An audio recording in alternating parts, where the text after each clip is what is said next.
আমি তো জানি না, আমি তো আমার কাজ নিয়ে মশগুল ছিলাম। কেউ আমার উপরে রাগ করলো, কেন রাগ করলো, এত রাগ করলো যে আমাকে কাজকর্ম থেকে বিচ্যুত করে দিতে হবে, কি সেই রাগের কারণ সেটা আপনারা বিশ্লেষণ করুন। অচিন্তনীয় ব্যাপার মনে হয়, দুর্যোগের ভেতরে আছে, নিজের মন মতো করে কাজকর্ম করতে পারছে না, তো সেদিকে মনোযোগ দেওয়ার আর সুযোগ পাচ্ছে না। আমি ফুটবল জগতের সঙ্গে কোনো পরিচিত মানুষ না, আমি ফুটবলের সঙ্গে জড়িত ছিলাম না। এখন ফিফার অনুষ্ঠানে আমাকে প্রধান অতিথি করে নিয়ে যাওয়া হয়, যেহেতু আমি এমন কোনো কথাবার্তা বলছি যেগুলো স্পোর্টস জগতের মধ্যে ঢুকতে আরম্ভ করেছে, এটা আমি কি বাধ্য করতে পারছি না তাদের। যিনি ভারতীয় লোক, এত টাকা এটা খরচ করতে চায়, ব্যয় করতে চায়, কিভাবে করবে সে পরামর্শের জন্য আমার খোঁজ নিচ্ছে। আমরা কোর্টে হাজিরা দিয়ে চলেছি, আমাদের যে পরিস্থিতিতেই হোক হাজিরা দিতে হয়, উপস্থিত থাকতে হয়, আমরা দিচ্ছি। কিন্তু যে বয়সের লোকজন আমরা আছি তাদের শরীরের কি অবস্থা, তারা কিভাবে হাজিরা দেবে, এটা কঠিন হয়ে যায়। একজন আগে হেঁটে আসতেন, এখন হুইল চেয়ারে আসা আরম্ভ করছেন, যেহেতু হাঁটতে পারছেন। এরকম নানা রকমের, তা সত্ত্বেও আমরা আসছি। আমাদের বিষয়টা আদালতের বিচারাধীন আছে, কিন্তু কথা হলো যে আমরা একটা দুর্যোগের ভেতরে আছি, নিজের মন মতো করে কাজকর্ম করতে পারছি না, যেহেতু একটা বড় রকমের দুর্যোগ মাথার উপরে চলে আসে। এমন হয় এই বয়সে এসে মনে হলো যে এবার শান্তিতে বাকি কাজগুলো করে যাব। এই দিনে যা জিনিসপত্র তৈরি করে এসেছিলাম ছিল, এটার একটা পূর্ণাঙ্গ রূপ দেওয়ার চেষ্টা করব, তো সেদিকে মনোযোগ দেওয়ার আর সুযোগ পাচ্ছে না। এবং দুঃখ লাগে যে আমাদের করতে না পারার কারণে মানুষ যে বঞ্চিত হলো, এটা সে কাজটা করতে পারলাম না বলে, এটার জন্য কষ্ট লাগে। আমরা যে কাজ করি সেটাতে পৃথিবীর মানুষ আগ্রহী, তারা জানতে চায়, তারা এটা গ্রহণ করে। আমরা তো আর এমন না যে বিরাট কোনো ব্যবসা বাণিজ্য নিয়ে দেশ বিদেশে যাব, তা আমরা শুধু পরামর্শ দিচ্ছি, মানুষকে অনুপ্রেরণা দেওয়ার চেষ্টা করি কাজ করার জন্য, সেগুলো করি।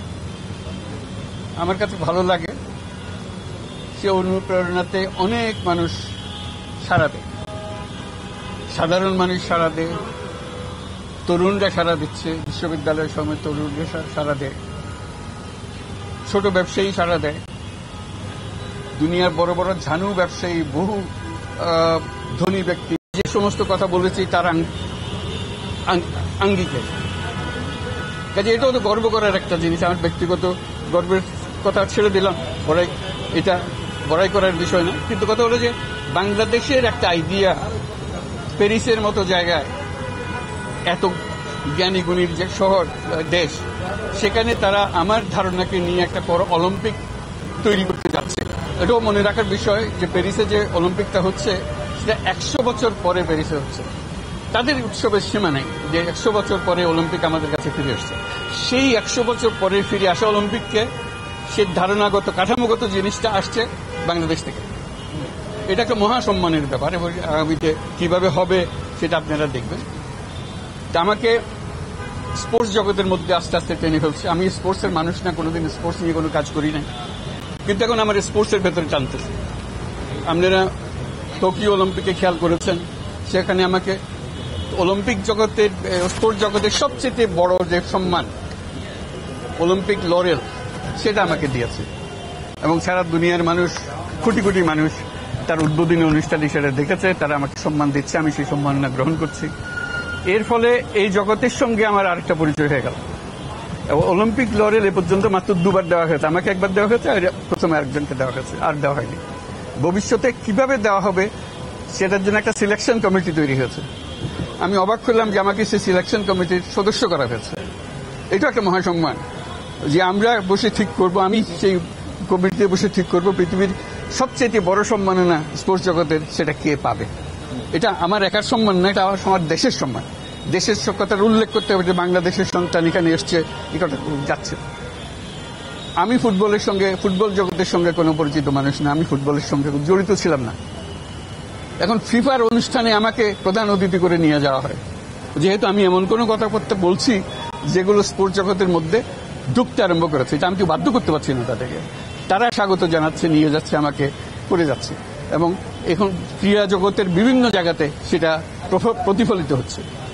এই যে একটু আগে আমরা অপেক্ষা করছিলাম এখানে আসার জন্য, সেখানে হঠাৎ একজন বিদেশি ভদ্রলোক এসে আমার সঙ্গে দেখা করলেন একটা কথা বলার জন্য যে আমি ব্যবসা করি বাংলাদেশের সঙ্গে। যিনি ভারতীয় লোক, বাংলাদেশের সঙ্গে ব্যবসা করি, আমি বহু টাকা অর্জন করেছি, কিন্তু কিছু টাকা আমি পৃথকভাবে রেখে দিই সবসময়, এটা আমার টাকা মনে করি না। এতে বেশ বড় অঙ্কের টাকা জমা হয়েছে, আমি অপেক্ষা করছি আপনার সঙ্গে আলাপ করার জন্য। আমি কি করতে পারি এই টাকা দিয়ে? আপনার সামাজিক ব্যবসার কথা আমি শুনেছি, পড়েছি, এটা কিভাবে সামাজিক ব্যবসায় লাগাতে পারি।